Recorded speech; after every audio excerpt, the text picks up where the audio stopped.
Okay, तो अब हम ये पढ़ेंगे कि रेंडर पेस्ट व मवेशी प्लेग।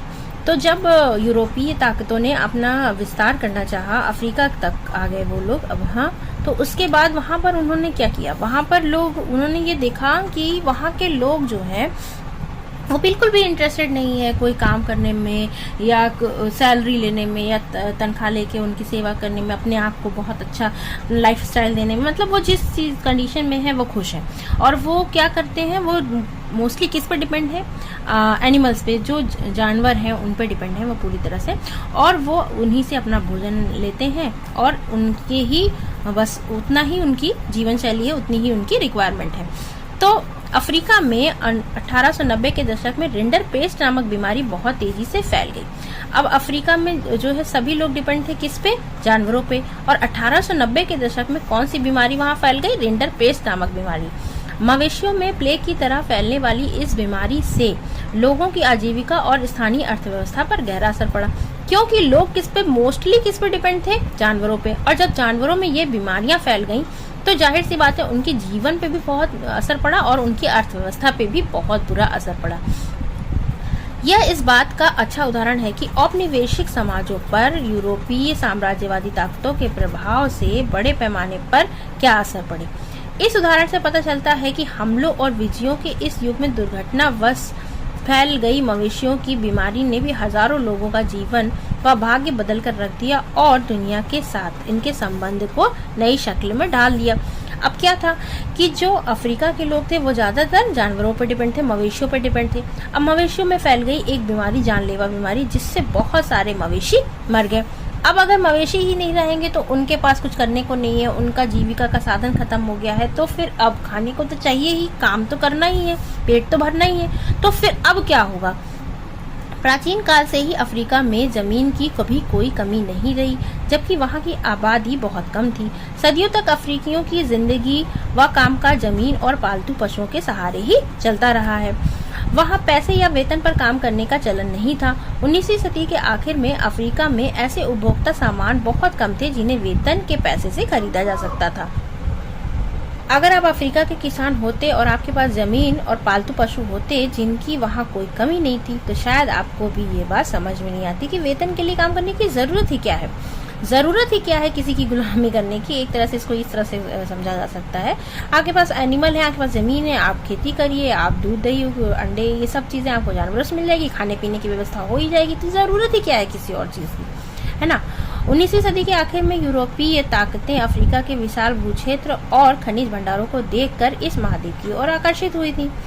यूरोपीय लोग अफ्रीका में बागानी खेती करने और खादानों का दोहन करना चाहते थे ताकि उन्हें वापस यूरोप भेजा जा सके, लेकिन वहाँ एक ऐसी समस्या पेश आई जिसकी उन्हें उम्मीद नहीं थी। वहाँ के लोग तनख्वाह पर काम ही नहीं करना चाहते थे। मजदूरों की भर्ती और उन्हें अपने पास रोके रखने के लिए मालिकों ने बहुत सारे हथकंडे आजमा के देखे, लेकिन बात नहीं बनी। उन पर भारी भरकम कर लाद दिए, जिसका भुगतान केवल तभी किया जा सकता था जब करदाता बागानों या खदानों में काम करता। काश्तकारों को उनकी जमीन से हटाने के लिए उत्तराधिकार कानून बदल दिया गया।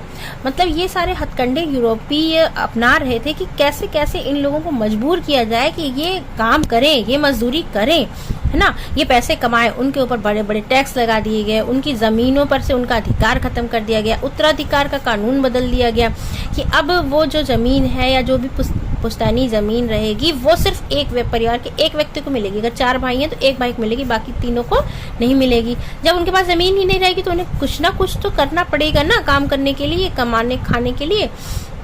इस कानून के जरिए परिवार के बाकी लोगों को श्रम बाजार में धकेलने का प्रयास किया जाने लगा। खान कर्मियों को बाड़ों में बंद कर दिया गया, उनके खुले आम घूमने फिरने पर पाबंदी लगा दी गई। तभी वहां रेंडर पेस्ट नामक विनाशकारी पशु रोग फैल गया। अफ्रीका में रेंडर पेस्ट नाम की बीमारी सबसे पहले 1880 के दशक के आखिरी सालों में दिखाई दी।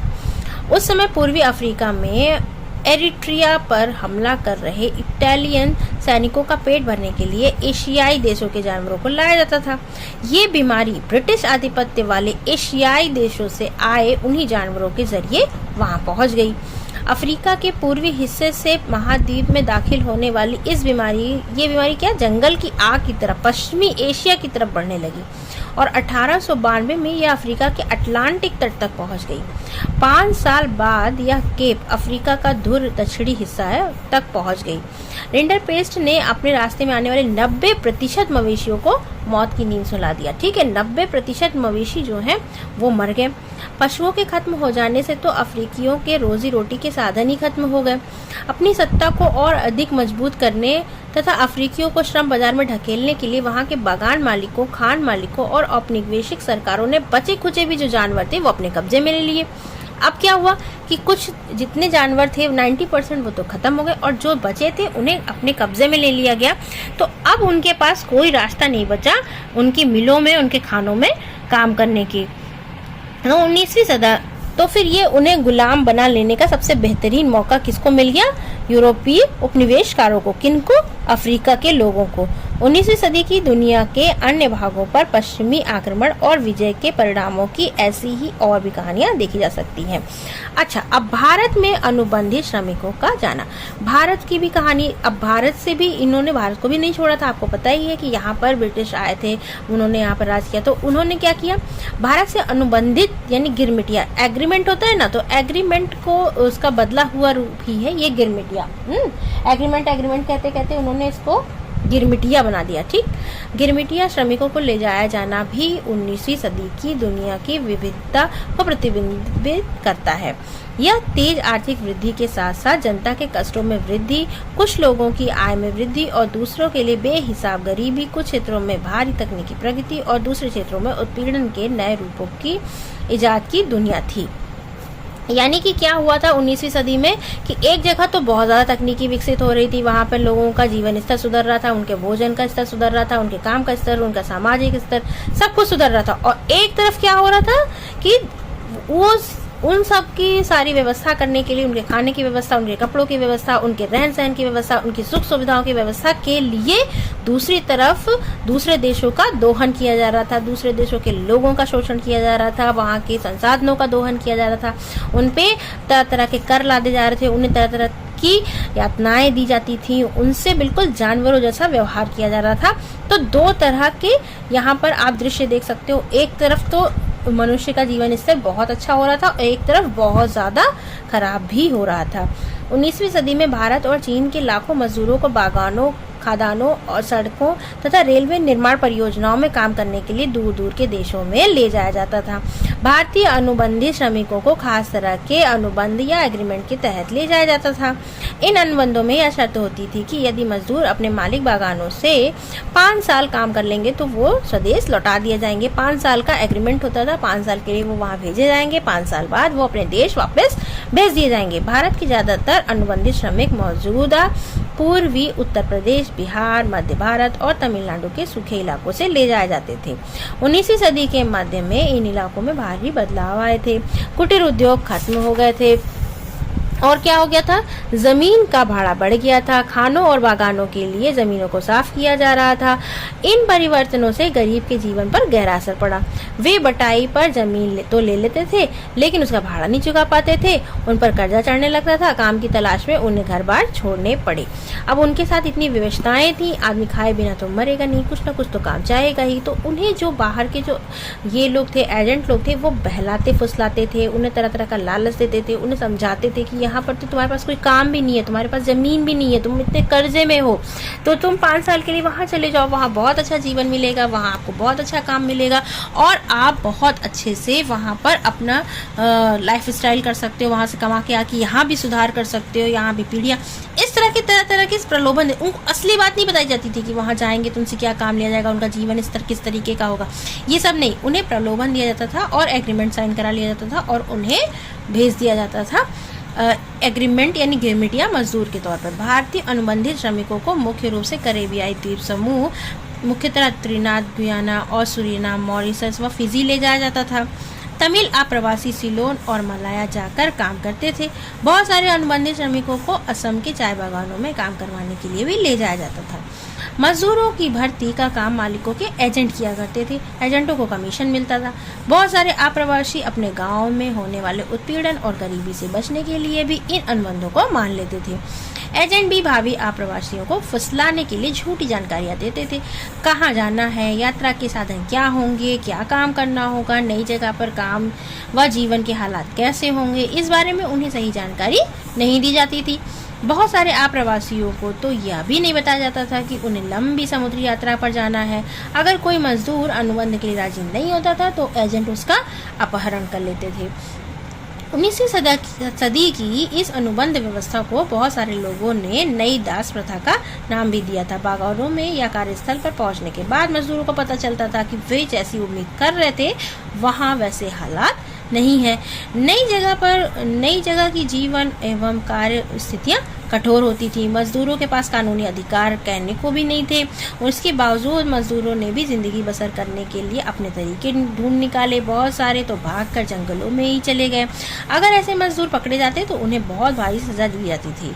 बहुतों ने अपनी पुरानी और नई संस्कृतियों का सम्मिश्रण करते हुए व्यक्तिगत और सामूहिक अभिव्यक्ति के रूप खोज लिए। अब वो ऐसी जगह चले गए वहां पर उनके पास कोई अधिकार नहीं है, जीवन जीने का अधिकार नहीं है, वो अपनी बातें नहीं रख सकते हैं, वो अपनी परेशानी नहीं रख सकते हैं, उनकी कोई सुन नहीं रहा है। तो अब क्या करेंगे, जिंदगी तो जीनी ही है ना। तो बहुत सारे लोगों ने नए नए तरीके अपना लिए अपने जीवन को ढालने के लिए, है ना। बहुत सारे लोगों ने पुरानी और नई संस्कृतियों को मिक्स करके अपने आप को खुश रखने के लिए, अपने समुदाय को खुश रखने के लिए नए नए तरीके अपना लिए।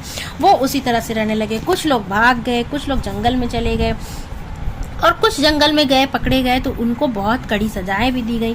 तो वही सब यहाँ लिखा हुआ है कि उन्होंने अपने आप को कैसे वहाँ एडजस्ट किया, है ना। कि बहुतों ने अपनी पुरानी और नई संस्कृतियों का सम्मिश्रण करते हुए व्यक्तिगत और सामूहिक आत्म अभिव्यक्ति के नए रूप खोज लिए। त्रिनिदाद में मुहर्रम की सालाना जुलूस को एक विशाल उत्सवी मेले का रूप दे दिया गया। इस मेले को होसे इमाम हुसैन के नाम पर नाम दिया गया। उसमें सभी धर्मों व नस्लों के मजदूर हिस्सा लेते थे। इसी प्रकार रास्ताफरियानवाद नामक विद्रोही धर्म, जिसे जमैका के रैगे गायक बॉब मार्ले ने ख्याति के शिखर पर पहुंचा दिया था, में भी भारतीय आप्रवासियों और करेबियन द्वीपसमूहों के बीच इन संबंधों की झलक देखी जा सकती है। त्रिनिदाद और गुयाना में मशहूर चटनी म्यूजिक भी भारतीय आप्रवासियों के वहां पहुंचने के बाद सामने आई रचनात्मक अभिव्यक्तियों का उदाहरण है।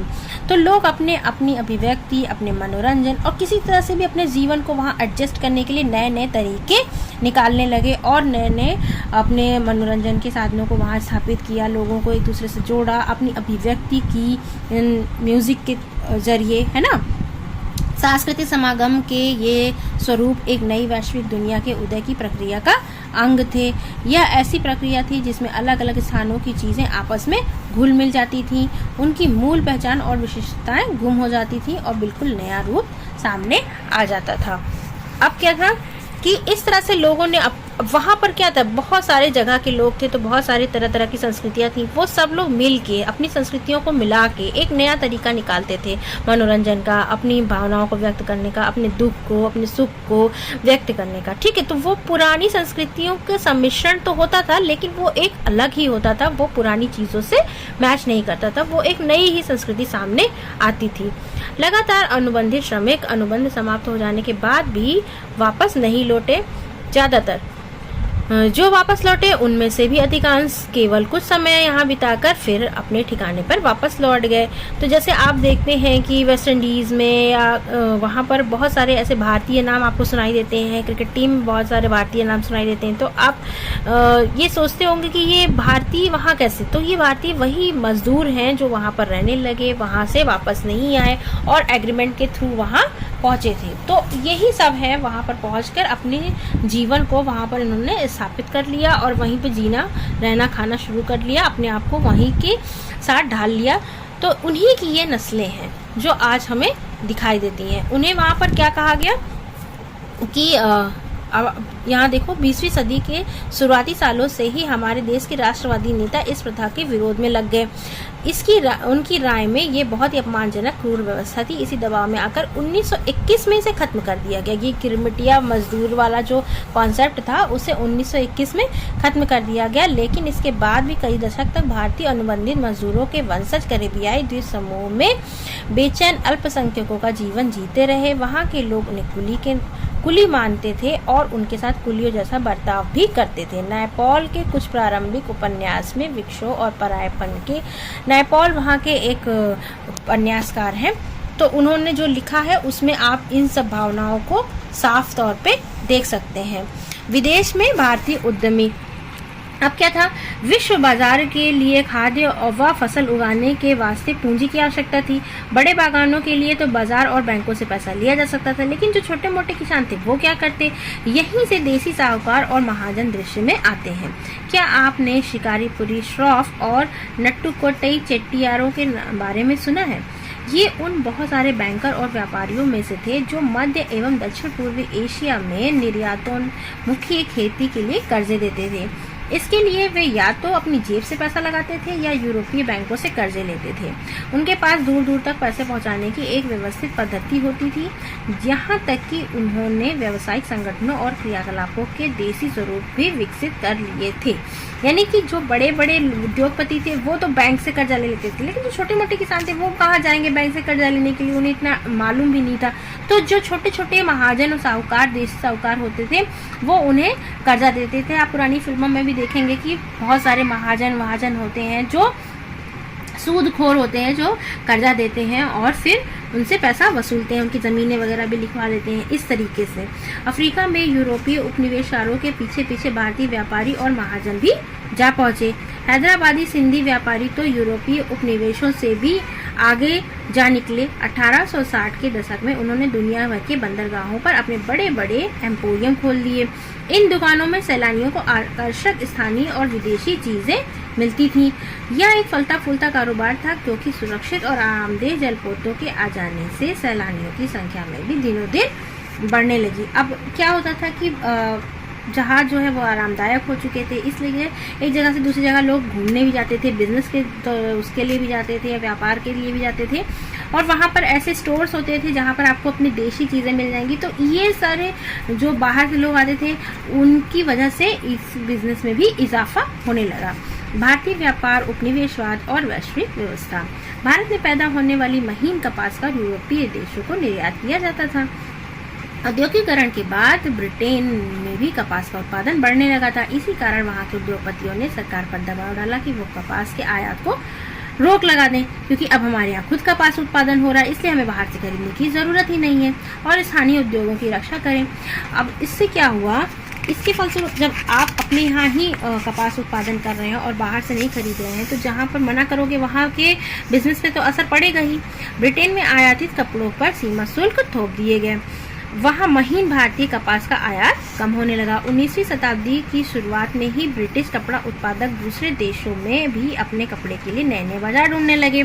अब वो अपने अच्छे अच्छे कपड़े बनाते थे, तो उन्हें मार्केट चाहिए कपड़ा बेचने के लिए। अब कोई कुछ सामान अगर बना रहा है तो उसको बेचने के लिए उसे मार्केट भी तो चाहिए।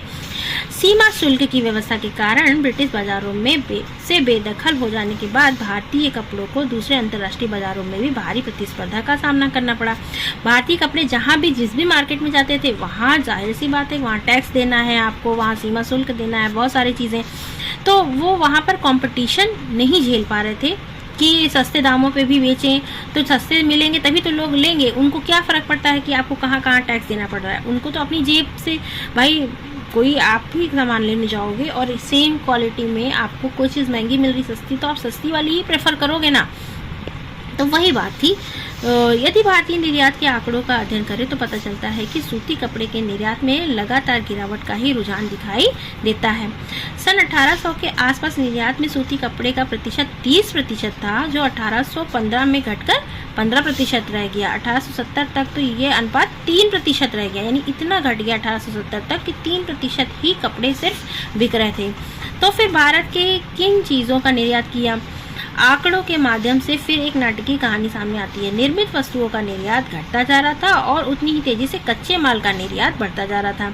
यानी कि हुआ क्या था कि जो वहाँ पर जो ब्रिटिश थे वो हमारे कपड़े नहीं खरीद रहे थे, अब वो सिर्फ हमसे कच्चा माल खरीद रहे थे और कच्चे माल की डिमांड बहुत ज़्यादा बढ़ गई थी और बने बनाए जो सामान थे उनकी डिमांड कम हो गई थी। कपड़ों की रंगाई के लिए इस्तेमाल होने वाली नील का भी कई दशक तक बड़े पैमाने पर निर्यात होता रहा, जैसा कि आपने पिछली कक्षा में पढ़ा था कि नील की खेती के लिए बहुत सारे विद्रोह भी होते, बहुत ज़्यादा प्रेशर भी बनाया जाता था कि आप नील उगाइए, है ना। 1820 के दशक में से चीन को बड़ी मात्रा में अफीम का निर्यात भी किया जाने लगा था। अफीम चीन में क्या बेचा जाता था? अफीम, बहुत ज़्यादा मात्रा में चीन को अफीम बेचा जाता था। कुछ समय तक तो भारतीय निर्यात में अफीम का हिस्सा ही सबसे ज़्यादा रहा। ब्रिटेन की सरकार भारत में अफीम की खेती करवाती थी और उसे चीन में ले जाके बेचती थी। अफीम के निर्यात से जो पैसा मिलता था उसके बदले चीन से ही चाय और दूसरे पदार्थों का आयात, मतलब अफीम, चीन को अफीम बेचते थे और चीन से क्या खरीदते थे? चाय और दूसरे पदार्थ। 19वीं शताब्दी में भारतीय बाजारों में ब्रिटिश औद्योगिक उत्पादनों की बाढ़ सी आ गई। अब भारत से ब्रिटेन और शेष विश्व को भेजे जाने वाले खाद्यान्न व कच्चे मालों के निर्यात में इजाफा होने लगा। जो भारत से क्या है, जो कच्चा माल जाता था वो बहुत ज़्यादा उसकी डिमांड बढ़ गई और ब्रिटेन सामान बना बना के हम ही को बेचने लगा, हमारा ही कच्चा माल इस्तेमाल करके सामान बना के हम ही को बेचने लगा और भी विश्व में दूसरे देशों को बेचने लगा। ब्रिटेन से जो माल भारत भेजा जाता था उसकी कीमत भारत से ब्रिटेन भेजे जाने वाले माल की कीमत से बहुत ज़्यादा होती थी। ठीक है, हमसे तो सस्ते में लेते थे और हमें महंगे दामों में बेचते थे। ठीक, भारत के साथ ब्रिटेन हमेशा व्यापार अधिशेष की अवस्था में ही रहता था। इसका मतलब यह है कि आपसी व्यापार में हमेशा ब्रिटेन को ही फायदा रहता था।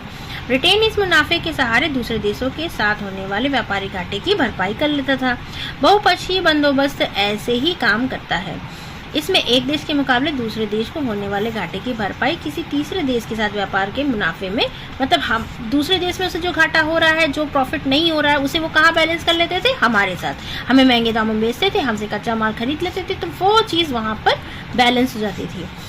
फिर क्या है, ब्रिटेन के घाटे की भरपाई में मदद देते हुए भारत में 19वीं सदी की विश्व की अर्थव्यवस्था का रूप तय करने में एक अहम भूमिका अदा की थी। ब्रिटेन के व्यापार से जो अधिशेष हासिल होता था उससे तथाकथित होम चार्जेस, देसी खर्चे का निपटारा होता था। इसके तहत ब्रिटेनी अफसर और व्यापारियों द्वारा अपने घर में भेजी गई निजी रकम भारतीय बाहरी कर्जे पर ब्याज और भारत में काम कर चुके ब्रिटेन अफसरों की पेंशन शामिल थी। तो इस तरह से ब्रिटेन क्या करता था कि हमसे कच्चा माल खरीदता था, ठीक है, हमसे सस्ते में कच्चा माल खरीदता था और उससे फिर अपना सामान बनाता था और उसे महंगे दामों में बेचता था। इस तरह से करने से ब्रिटेन को फायदा ये होता था कि जो दूसरे विश्व के दूसरे देश हैं जहाँ पर वो अपना सामान बेच रहा है, वहाँ पर वो उतने अच्छे दामों में नहीं बेच पाता था, उतने महंगे दामों में नहीं बेच पाता था, उससे वहाँ उतने प्रॉफिट नहीं होता था। तो वो अपना प्रॉफिट बैलेंस कहाँ से करता था? हमारे साथ। तो जो हमारा देश होता था वो हमेशा बिजनेस के मामले में हमेशा इंग्लैंड, जो ब्रिटेन है वो हमेशा फायदे में रहता था और हमें हमेशा घाटे में रहना पड़ता था। हमारे यहाँ हमारे जो उद्योग धंधे थे वो भी खराब हो गए थे क्योंकि हमारा सामान मार्केट में खरीदा ही नहीं जा रहा था। हमारे यहाँ से सिर्फ कच्चा माल ही खरीदा जा रहा था और जो ब्रिटेन से आता था वो हमें बेचते थे, तो उससे हमारे पैसे भी ड्रेन हो रहे थे। मतलब हमारे यहाँ से कच्चा माल भी जा रहा था और हमारे पैसे भी जा रहे थे ब्रिटेन में। यही करते करते धीरे धीरे हमारी स्थिति बहुत ज़्यादा खराब हो गई क्योंकि हमारे पास ना पैसा रह गया, ना बिजनेस रह गया, ना उद्योग धंधे रह गए, ना कुटीर उद्योग रह गए और ना ही हमारे पास लोगों के पास पैसा रह गया कि वो अपने से ही कुछ कर सके, है ना। और तकनीकी इतना विकसित नहीं थी, तकनीकी हमारे पास इतनी विकसित नहीं थी, तकनीकी ब्रिटेन के पास विकसित थी। और ये सारी चीज़ें होने से क्या होता था कि ब्रिटेन जो है वो जो भी हमें जो पैसा मिलता था वो क्या करता था, ब्रिटेन के व्यापार से जो अधिशेष हासिल होता था, जो अधिशेश मिलता था उससे क्या होता था कि देशी खर्चे जो होते थे उनका निपटारा कर दिया जाता था। जैसे ब्रिटेन के जो अफसर हैं, जो उनके बाकी पेंशनर्स हैं, उनको पेंशन दे दी जाती थी। तो इस तरह से कहने का सेंस ये है कि इस पूरी कहानी में, इस पूरे चैप्टर में आपने ये देखा कि कैसे तकनीकी विकास के बाद, औद्योगिक विकास के बाद ब्रिटेन के पास इतनी ताकत आ गई कि उसने पूरे वर्ल्ड को ओवरकम कर लिया। उसने चीन को तो अफीम बेची, चीन को तो अफीम खिलाई और वहाँ से जो उनका चाय और दूसरी चीज़ें थी वो ले लिया। ठीक है, अब कोई कंट्री के देश के लोग अगर अफीम खा रहे हैं, नशा कर रहे हैं, तो वो कितना अच्छे से ग्रो करेगा। और कुछ लोग हैं जो सिर्फ अपने काम पर फोकस कर रहे हैं, तो कौन ग्रो करेगा, कौन आगे बढ़ेगा। तो इस तरह से करके ब्रिटेन धीरे धीरे क्या हो गया था, आप जानते ही हैं कि एक समय में ब्रिटेन बहुत बड़ी ताकत बन चुका था पूरे विश्व में, है ना। बहुत ज़्यादा धनी, तकनीकी के मामले में, लाइफस्टाइल के मामले में, कल्चर के मामले में, हर तरीके से ब्रिटेन क्या था, एक लीडर की तरह हो गया था। उसने बहुत सारे देशों को अपना गुलाम बना लिया था। अफ्रीका को गुलाम बना लिया था, हमारे भारत को, एशिया कॉन्टिनेंट को पूरा गुलाम बना लिया था, है ना।